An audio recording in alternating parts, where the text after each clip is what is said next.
मुख्यमंत्र्यांपर्यंत चुकीची माहिती पोहोचवल्या गेल्यामुळे हा मार्ग बदलण्यात आला अशा प्रकारच्या शेतकऱ्यांचा एक समज झालेला. वास्तवता काही नाही. आपण मुख्यमंत्र्यांशी संपर्क साधला. सीएम साहेबांचा काय संपर्क साधल्यानंतर काय कल्चर आहे? गेल्या 2 दिवसापासून या शक्तीपीठ महामार्गाच्या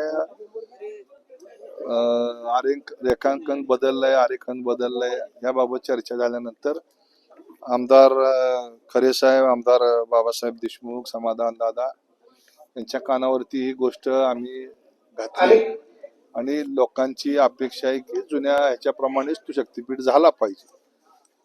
त्याप्रमाणे राजू खरे साहेबांनी एकनाथ शिंदे साहेबांबरोबर त्याबाबत चर्चा केली, पण मुख्यमंत्री साहेबांबरोबर काय अजून चर्चा कोणाची झाली नाही. तेव्हा या तिघांनी त्या ठिकाणी समाधान दादांना सांगितलं होतं, त्यांची पण भेट झाली नाही, परंतु मला विनंती केली की तुम्ही वेळ घ्या. त्याप्रमाणे साहेबांना मी वेळ मागितली होती. साहेबांनी वेळ द्यायचं कबूल केलेलं आहे. त्याच्यामध्ये काय टेक्निकल गोष्टी झाल्यात का कोणाचा प्रेशर आहे हे काय अजून आम्हालाही कोणाला माहित नाही. पण मला वाटतं की टेक्निकल गोष्टीचाच ह्या ठिकाणी आपण बोललं पाहिजे. तर त्या दृष्टीनं साहेबांना वेळ मागितलेली आहे. साहेबांनी वेळ देतो म्हणून आम्हाला आश्वस्त केलेला आहे. महानगरपालिकेचे थोडे गडबडीत ते असल्यामुळं तेव्हा 2 दिवसात वेळ मिळाल्यानंतर आम्ही सगळेजण त्यांना जाऊन हा जुन्या जो रेखांकन केलेला आहे त्याच पद्धतीनं हा शक्तीपीठ व्हावा अशी शेतकऱ्यांचं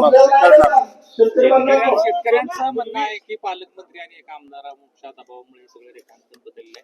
याबाबत काय त्यांना भेटून समजूत काढली जाणार? आणि पूर्वी नाही, आता चर्चा झालेली आहे त्याप्रमाणे आता लोक बोलतायत. त्यात वास्तवता किती आहे, काय आहे, त्याचं सगळंच आम्ही चर्चा करू. त्यात काय कोणावर टीका टिप्पणी करायपेक्षा आपल्याला हा मार्ग होणं हे महत्वाचं आहे, म्हणजे ह्या भागाच्या दृष्टीने. कारण एकदा रस्ता झाला नाही तर परत हा हायवे इकडे होणार नाही. त्यामुळं कोणी विरोध केला का प्रत्येकाला वाटेल बरोबर आहे, परंतु जो पूर्वीचा आहे त्याप्रमाणे करावा अशी आग्रहाची मागणी शेतकऱ्यांची आहे, ती लावून धरू आपण. पूर्वीची अलाइनमेंट कशी होती आणि आताची कशी आहे? योग्य म्हणजे त्याच्यावर काही चर्चा झाली नाही, अजून बदल कशामुळे? अजून कोणा आलेलेच नाही, अधिकृत काही झालेलं नाही. पूर्वीची अलाइनमेंट कशी होती आणि पूर्वीची अलाइनमेंट कशी होती राजाभाऊ? आपलं तुळजापूरवरनं डायरेक्ट उत्तर सोलापूर, मोहोळ, पंढरपूर, सांगोला असा जात होता. आणि आताच आताच्या ह्याच्याप्रमाणे जे अलाइनमेंट चालू आहे त्यांनी सोलापूरवरनं त्यांनी वैरागवरनं आपलं वाफळे, नंतर भैरववाडी, तुमचं शेटफळ आणि शेटफळ नंतर मग ती करकम मार्गे अशी चर्चा आहे. अजून अधिकृत कुठल्या सर्वे कंपन्याला प्रायव्हेट ते सर्वे चालू आहे. जन आंदोलन उभारणार यासाठी जन आंदोलन उभारायची वेळ आली तर नाही, जन आंदोलन आता आम्ही तर शेतकऱ्यांसाठी तर इथं आलोय. प्रशांत मालक असतील, मी असेल, बाबासाहेब देशमुख आम्ही शेतकऱ्यांसाठीच आलोय ना. कारण का हा शक्तीपीठ रस्ता आहे आणि शक्तीपीठचा अर्थ असा आहे की तीर्थक्षेत्राला जोडणारा रस्ता. म्हणून ह्या रस्त्याचा उदय झाला. गेली 3 वर्ष झालं या रस्त्याचं काम, सर्वेचं काम चालू होतं. अलाइनमेंट पूर्ण झालेली होते, हद्दी ठरलेल्या होत्या, पोल लावलेले होते. आणि हे सगळं झाल्यानंतर ना काल नागपूरच्या अधिवेशनामध्ये शेवटच्या दिवशी मुख्यमंत्र्यांनी अचानकपणे सांगितलं की सोलापूरवरनं ही अलाइनमेंट चेंज करून ते साताऱ्यातून तिकडं इस्लामपूर जयंत पाटलांच्या मतदारसंघाकडून नेण्यात येईल. त्यावेळी मी त्यांना मुख्यमंत्री महोदयांना उठून उभारून विचारलं की पंढरपुरातून ही हद्द जाणार आहे का नाही, हा शक्तीपीठ जाणार आहे का नाही. तर ते 2 वेळा बोलले की पंढरपुरातून जाणार. आता तो पंढरपुरातून जाणार म्हटल्यानंतर तिकडं करकमकडनं जाऊन उपयोग नाही ना. कारण जी मूळ आपली अलाइनमेंट आहे ती इतकी सुंदर अलाइनमेंट आहे की त्याच्यामधून सांगोल्याला न्याय मिळणार आहे, पंढरपूरला न्याय मिळणार आहे, मोहोळला न्याय मिळणार आहे, उत्तर सोलापूरला न्याय मिळणार आहे.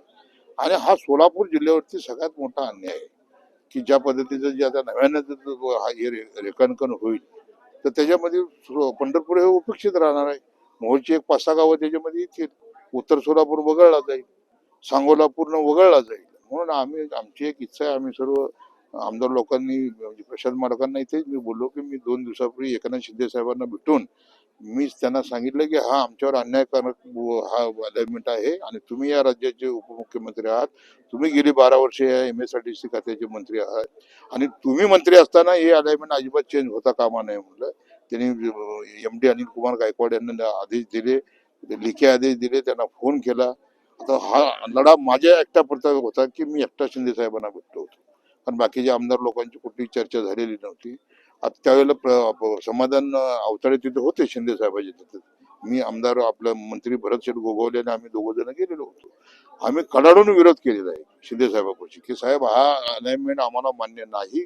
जी पहिली अलाइनमेंट आहे ती जवळजवळ ह्या सोलापूर जिल्ह्यातल्या 4 तालुक्यातून जाते आणि हा असा महामार्ग पुन्हा होणार नाही. 86,000 कोटी रुपयाचा हा ड्रीम प्रोजेक्ट आहे आणि तो आमच्या जिल्ह्यातल्या 4 तालुक्यातून जातोय आणि यातून जिल्ह्याचा चेहरा मोहरा बदलला जाणार आहे. आणि आमची भूमिका आता आम्ही प्रशांत मालकांनी भाषणात त्यांच्या सांगितलं, मुख्यमंत्री महोदयांना त्यांनी वेळ मागितलेले. आम्हाला निश्चितपणानं खात्री आहे की प्रशांत मालक आणि मुख्यमंत्री महोदयांचे संबंध चांगले आहेत. परिचारक परिवाराचे आणि मुख्यमंत्री महोदयांचे संबंध चांगले आहेत. आम्ही प्रशांत मालकांना तेच आवाहन केलेलं आहे. एकनाथ शिंदे साहेबांकडून लढायचं काम आहे, मी लढतो, तिथं मला कोणाची आवश्यकता पडणार नाही. पण तुम्ही मुख्यमंत्री महोदयांची वेळ घ्या. तुमच्या नेतृत्वाखाली बाबासाहेब देशमुख, समाधान अवताडे, मी स्वतः, शहाजीबापू पाटील असे आपण 4 आमदार मुख्यमंत्री महोदयांकडे जाऊन मुख्यमंत्री महोदयांना सांगा. आणि मला पूर्ण खात्री आहे की प्रशांतराव तिथे बोलले की साहेब हाय असा ठेवा तर निश्चितपणानं मुख्यमंत्री बदल करणार नाही. जिल्ह्यातील काही आमदारांनी हा मार्गे वळवण्याचा प्रयत्न केला. नाही, आता कसं आहे माहिती काय की ते विधानसभेत मुख्यमंत्री महोदयांनी भाषणात त्यांनी सांगितलं की मी अभिजित पाटील आणि जयकुमार गोरे यांच्याशी चर्चा केलेली आहे. आता ती त्यांची तिघांची चर्चा झाली त्यावेळी काय मी आणि प्रशांत मालक तिथे नव्हतो, त्यामुळे त्यांच्यात काय चर्चा झाली आम्हाला कसं काय माहिती आहे. फक्त विधिमंडळाच्या पटलावर हे मुख्यमंत्री महोदयांचं वाक्य आहे की मी अभिजित पाटील आणि जयकुमार गोरे यांच्याशी चर्चा करून नवीन अलाइनमेंट तयार केलेली आहे. आता ती त्यांच्यात कशी चर्चा झाली आम्हाला माहित नाही आणि आम्हाला त्याच्याशी काही घेणं देणं नाही. आमची एवढीच भूमिका आहे की जुनं रेखांकन जे झालेलं आहे त्याच पद्धतीनं हा रस्ता झाला पाहिजे. आणि म्हणून मुख्यमंत्री महोदयांना प्रशांत परिचारक साहेबांच्या नेतृत्वाखाली आम्ही सर्व आजी माजी 5-6 आमदार लवकरच जशी त्यांना मुख्यमंत्री महोदय भेटीची वेळ देतील तसे प्रशांत मालक आम्हाला सांगतील की बाबा ह्या दिवशी आपल्याला मुख्यमंत्र्यांनी वेळ दिलेली आहे. आम्ही सगळे समाधान अवताडे, मी, नंतर बाबासाहेब देशमुख, शहाजीबापू पाटील, आम्ही आणि सुहास बाबर असे सगळे आम्ही 5-6 आमदार प्रशांतरावांच्या नेतृत्वाखाली मुख्यमंत्री महोदयांना भेटून साहेब आमच्यावर अन्यायकारक हा अलाइनमेंट आहे, जी जुनी अलाइनमेंट होती तीच अलाइनमेंट ठेवा अशी मागणी आम्ही लावून धरणार. लोकशाही मराठी ऐका, पहा, जागरूक रहा.